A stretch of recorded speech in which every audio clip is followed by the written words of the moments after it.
सुप्रभात बच्चों। आज हम लोग पढ़ेंगे हिंदी व्याकरण और हिंदी व्याकरण के पाठ है कारक।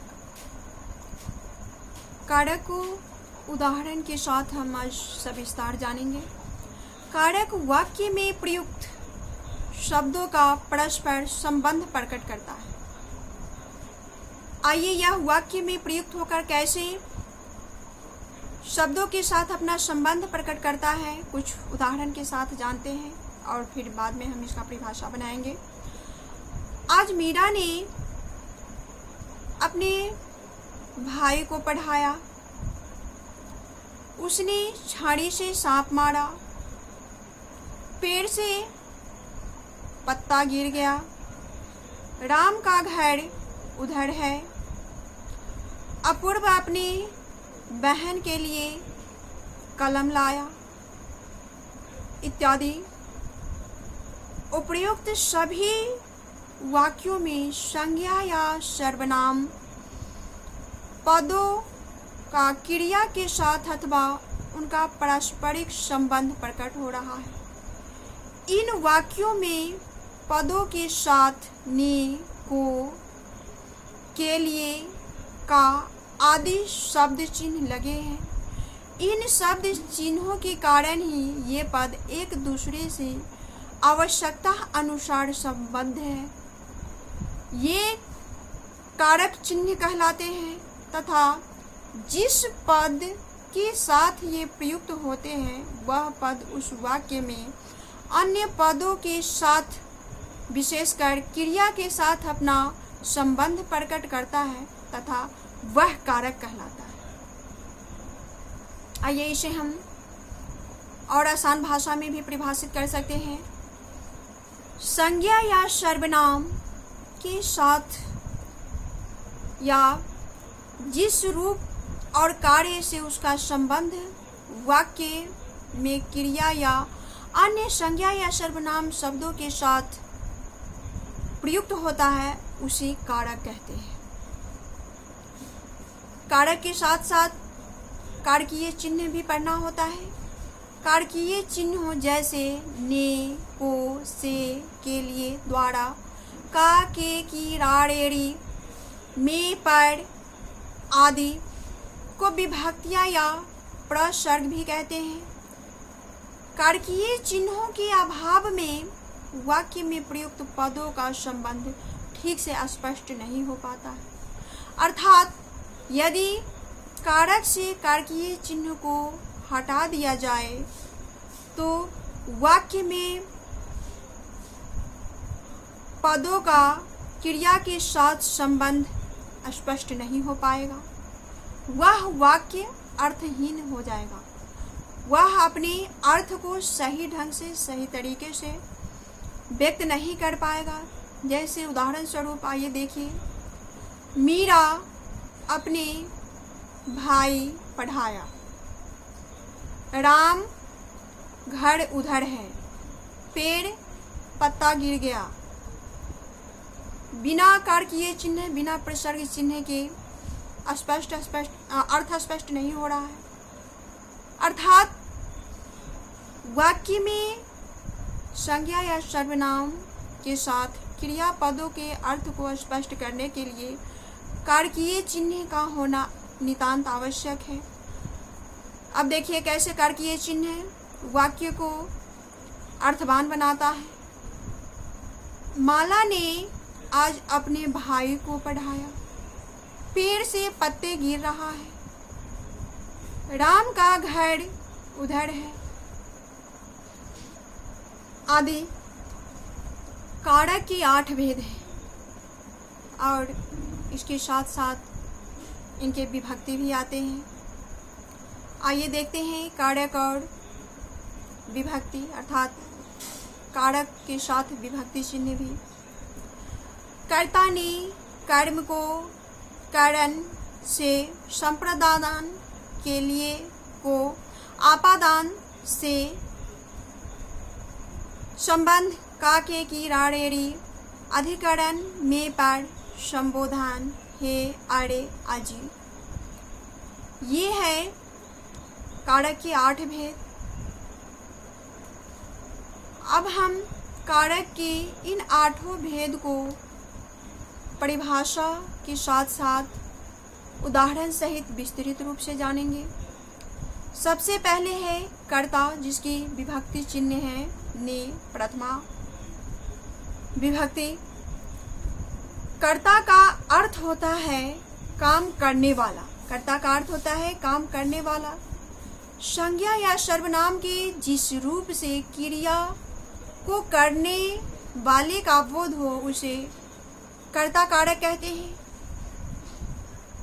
जैसे राम ने रावण को मारा, यहाँ राम क्रिया करने वाला है, अतः राम करता है। कर्ता कारक का प्रयोग 2 प्रकार से होता है, प्रसर्ग सहित और प्रसर्ग रहित। कर्ता का प्रयोग विभक्ति के साथ भी होता है और विभक्ति रहित भी होता है। जैसे पहले विभक्ति सहित देखिए, अर्थात प्रसर्ग सहित देखिए। बालक ने पत्र लिखा,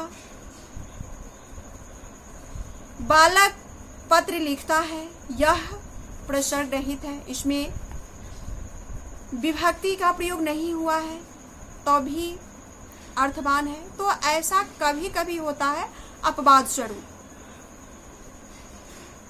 दूसरा भेद है कर्म कारक। कर्म कारक में क्रिया के कार्य का फल जिस पे पड़ता है उसे कर्म कारक कहते हैं।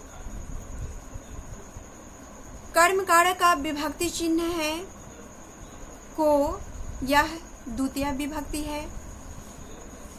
जैसे श्वेता ने अपूर्वा को देखा, को विभक्ति चिन्ह। अपूर्वा पुस्तक पढ़ती है इत्यादि। तो यहाँ भी अपवाद स्वरूप विभक्ति चिन्ह के बिना भी वाक्य अर्थवान होता है, तो यह भी अपवाद में ही आता है। आइए कुछ इस प्रकार के उदाहरण और भी देखते हैं। जैसे श्याम ने मोहन को समझाया, मालिक ने नौकर को बुलाया। ये प्रसर्ग सहित है, विभक्ति चिन्हों के साथ है।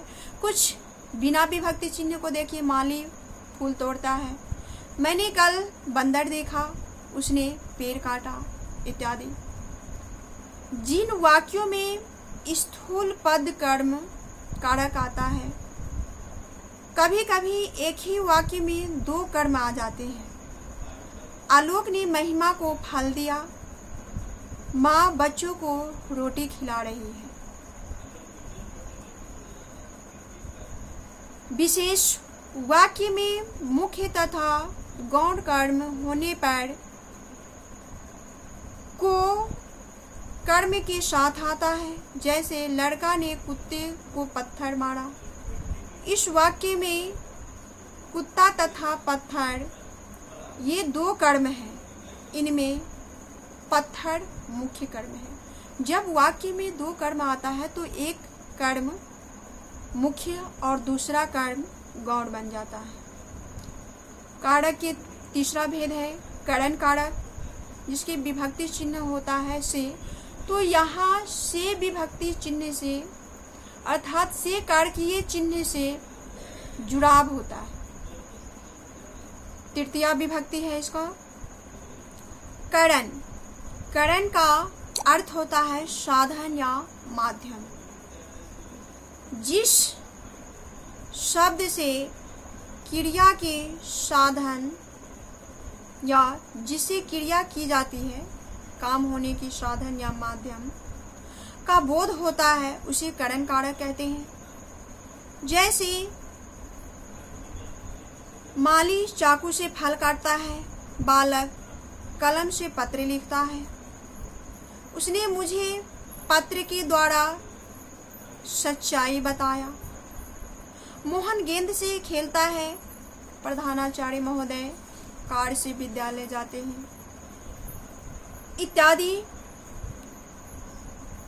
उपर्युक्त वाक्यों में क्रिया किसी न किसी साधन या माध्यम से संपन्न हो रहा है, अर्थात यह कारण कारक है। चौथा भेद है संप्रदान कारक, चतुर्थी विभक्ति, और इसके कारकीय चिन्ह है के लिए को। संप्रदान का अर्थ है देना, संप्रदान का अर्थ होता है देना। वाक्य में जिसे कुछ दिया जाए अथवा जिसके लिए कुछ किया जाए वह संप्रदान कारक कहलाता है। अतः जिसके लिए क्रिया की जाती है या जिसे कुछ दिया जाता है उसे संप्रदान कारक कहते हैं। जैसे गोपाल को दूध दो, बच्चे को खिलौना दो, मैं अपने भाई के लिए सामान्य ज्ञान की पुस्तक खरीद लाया हूँ, सचिन ने भारत के लिए पारी खेली। इन वाक्यों में स्थूल पद संप्रदान कारक है। दोनों कारकों में प्रसर्ग का प्रयोग होता है। संप्रदान कारक में देने का भाव मुख्य होता है, जबकि कर्म कारक में क्रिया का भाव प्रकट होता है। कर्म तथा संप्रदान कारक में कुछ इस प्रकार का अंतर देखे हैं। मोहन ने श्याम को बुलाया, मोहन ने श्याम को बुलाया, यह वाक्य कर्म कारक में है। मोहन ने श्याम को खिलौना दिया, यह संप्रदान कारक में है। वहाँ भी को विभक्ति और संप्रदान में भी को विभक्ति। तो को विभक्ति से जब देना या किसी के लिए कुछ कार्य करने का बोध होता है तो वहाँ संप्रदान कारक हो जाता है। पांचवा भेद है आपादान कारक, पंचमी विभक्ति, और इसका कारकीय चिन्ह है से। इस आपादान के कारकीय चिन्ह से विभक्ति से अलगाव होता है। संज्ञा या सर्वनाम के जिस रूप से किसी वस्तु के अलग होने का बोध हो उसे आपादान कारक कहते हैं। जैसे चाकू से फल काटा, चिड़िया घोंसले से उड़ गई, मोहन छत से कूद गया, हाथ से प्याला टूट गई, इत्यादि सभी वाक्य में वस्तुओं को अलगाव होने का बोध हो रहा है। इसके अतिरिक्त तुलना, भय, देश निकलना आदि का बोध कराने वाले शब्द आपादान कारक होते हैं। जैसे राम मोहन से अधिक बुद्धिमान है, यहाँ राम को मोहन से तुलना किया जा रहा है। राम मोहन से अधिक बुद्धिमान है, अर्थात तुलना वाचक शब्द भी, वाक्य भी आपादान कारक होगा। चूहा बिल्ली से भय खाता है, चूहा को बिल्ली से डर लग रहा है, यह वाक्य भी आपादान कारक में है। कौरव पांडवों से ईर्ष्या करते हैं,